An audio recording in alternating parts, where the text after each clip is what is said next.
Hi guys, this is Pestily and welcome to another Escape from Tarkov video. In this video, I'm going to do a summary of the official podcast of the Russian-speaking community. It was done on, let's see who it was, Mr Holodilniks YouTube channel, and there was Actual TV, Life Watcher, and Rusty Airsoft, as well as the COO of Battlestate Games, Nikita.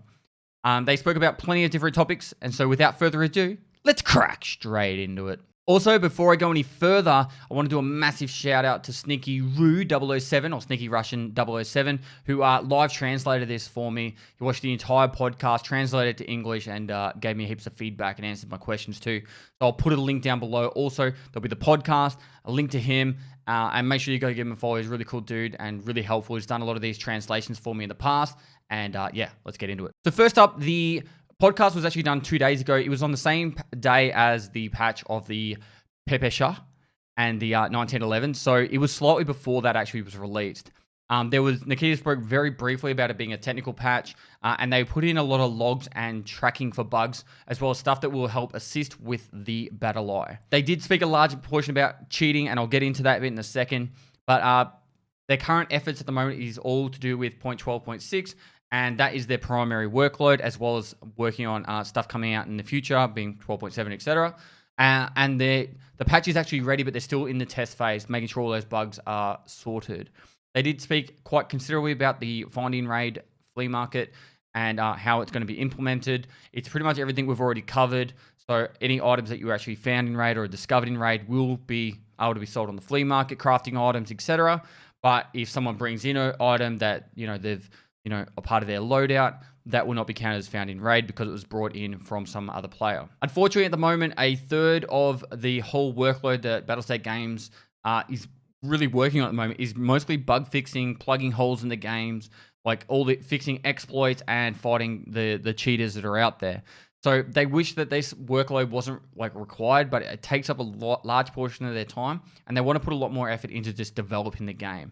It's one of those things where it's like, if a game goes into early access, it helps fund the game, but the actual fact of having a game available for everyone to be there actually makes a lot more work because they need to have the game playable for people to be able to play it. So it's one of those catch-22s. Don't have the money to fund the game, to make the game, but at the same time, if they have the game available to people, there's bugs that way as well. So it is what it is. They have to find as many bugs as they can and loopholes before they deploy the next patch as well. And they don't want the game getting abused and detract people from playing the game. So that's currently what they're trying to work on at the moment. The flea market is going to require a lot of work also once it is released in the new patch, because it's very time consuming to get it all balanced out right with the find and raid and all that. So there's probably going to be a few gaps and loopholes. I know there's a lot of people been approaching me specifically about little exploits they found with the find and raid system, and they've all been moved on and put forward to Nikita, and they're getting a lot of bug reports with that too. So don't stress too much about that. They are doing a lot, but if you do find them, still report them during via the launcher bug report. They still don't have a date on the Prewipe event. It's going to be about a week before the release of 12.6, and it will be on all their social medias, their Facebook, Twitter, etc. So make sure you go follow their socials to make sure you're up to date with that. Otherwise, I'm sure you'll see a YouTube video from me and about 400 other people. 12.6 currently is not going to have the customs expansion now as well. They said that it's been pushed back. I don't know. This is the first I've heard of it. Before that, they were saying it was ready, so we'll have to wait and see. But it looks like the customs expansion has been pushed back. They're working on revamping a lot of the small things on all locations, on all the maps as well. And so hopefully that will be all included in the 12.6 patch. And there will both be a new top and pants for Bear and USEC in 0.12.6. Now coming over to the cheating side of the whole Battlestate game side of things, they have made a huge reduction in speed hackers across all the servers. I'm probably guessing it's something to do with the technical patches as well and detection systems with using with BattleEye. BattleEye detects a lot of the people, and then what they do is they actually do more of a delayed ban. So say someone gets caught cheating and picked up by the BattleEye system, it doesn't get banned straight away. It takes a day or two for it to actually happen. As well as that, BSG don't know the inner workings of BattleEye, but it's a relationship that goes back and forth, and they work together to try and ban as many people as possible that are caught cheating. So Holodilniks asked if they were able to implement, say, adding on easy anti-cheat on top of Battle.eye, but Nikita said because of the tier of Battle.eye that they've got, and easy anti-cheat wouldn't be able to help either way. So they're pretty confident that Battle.eye will be able to do its job, and they're working with Battle.eye to optimize it to make it as efficient as possible. In the past, you might have had an instance where just random items were stolen out of your inventory. There was a loophole in the code, and that has also been patched out, so no one can steal your items like mid-raid from your container. And at the moment, using Freestyle and Reshade, there's still ways of getting around to being able to use it. But Battletech Games is collecting the data of the people using it, but eventually people are going to get banned by it. So that's the word that was used in the actual translation. They're also going to implement a way of reporting players after death, either it being a suspicious player, if the server was laggy, or offensive names, and they won't just be instantly banned by just mass reports on a specific person. They'll have to be individually checked against Battle.eye, etc., to make sure that a player is actually cheating. On top of that, the offensive names, he said once they flag someone as having an offensive name and there's enough flags for it, they will just ban that person quite quickly. Axel TV did talk about dynamic trading. They're looking into how to implement dynamic trading more once the Founding Raid Flea market has been added to the game. Nikita believes that the current meta in the game, where everyone just runs around with the ASVAL, is kind of like a boring way of the game being played, and he wants to promote more variety in gameplay. And the way they're going to do that is adding a sort of dynamic trading system where Battletech Games will have the ability to reduce the amount of items in the game to stop or maybe increase prices or availability of certain items to make it so, ASVALs won't be the meta anymore, without just saying, hey, let's nerf, the ammunition for ASVAL or make it stupidly expensive. They're going to try and find ways to make it so it's constantly an evolving meta instead of just a specific meta for large periods of time. Nikita touched on again about how he wants every character in every person that plays the game to have their own character specialization. And the best way I can explain this is when you shoot your AKs a lot, you're going to be better at shooting assault rifles, and that's how the skills will make your personalization of your character in Escape from Tarkov. So not everyone's going to be able to run around like Superman, having max strength, max endurance, and that. It's all going to be based off your play style. So some people will have a higher level covert movement, or once they add lockpicking into the game, someone might be a slightly higher level in lockpicking, and they'll be able to go down that path. And so everyone will have their own unique character specialization via that method. With the current loot in the game, and this is going to touch on kind of the find and raid side of things, current loot in the game is about 70% of all items in Escape from Tarkov can actually be found inside Escape from Tarkov. But when patch point 12.6 is implemented, they're going to make it close to nearly 100% of items will be found in raid. But not 100%, but close to. So you'll be actually able to find, majority of the items. You probably won't be able to find a thick item case, but you'll be able to find a lot of the cool items, it's going to make it a lot more involved in being able to go into a raid and find more exciting stuff. And there's going to be new ways of acquiring high level items. So increased barter trades, increased options to craft in the hideout. In patch point 12.7, they're going to include their first iteration of the dynamic loot system. And that's going to be, it's probably going to be game changing. It's going to be one of the biggest things that will, fight the hatchlings, but it'll be actually making it so every raid will be a little bit more exciting, because you could literally go into any building and find a new item. The med bag was actually a precursor to the UN faction, and they want to, when they do actually have the UN come into the game, it's going to have patrols of fire teams with specialized positions in that team. So a fire team will have, say, a medic, a gunner, it might have a commander, and then their scout or sniper. So it's their first item that's going down that path, and they think that that's how they're going to have the UN in the future. Nikita touched on test servers. Test servers are going to be on invite-only basis, and people that have a large experience within the game, with the intention of them helping find a lot of the extra bugs that they would normally have when the game's released. So there wasn't a lot of information of when all this is going to happen, but that's the future of Escape from Tarkov. There's going to be the beta test server and then the closed invite-only test server. So we'll see where that happens, but they won't be playing on the same servers. There'll be two separate servers. The topic of Scavs and the Karma system came up.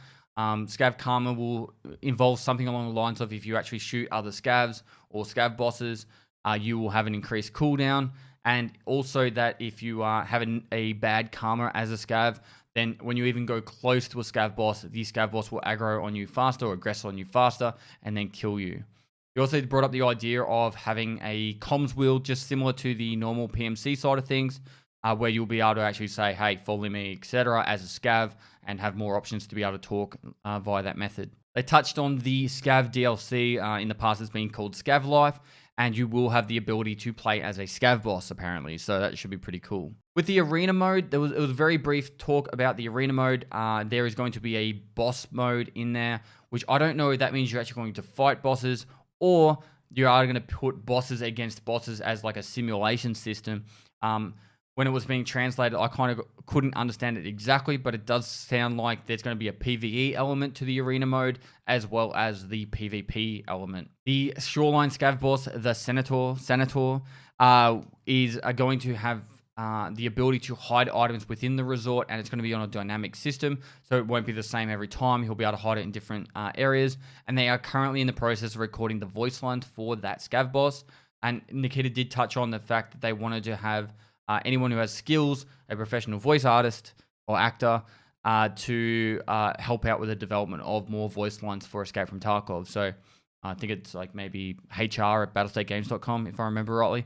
If you have those skills, feel free to message him. Touched on post-FX presets, so you could have specific maps being able to set a preset for your post-FX for, say, labs and factory, because they're all indoors, maybe even interchange.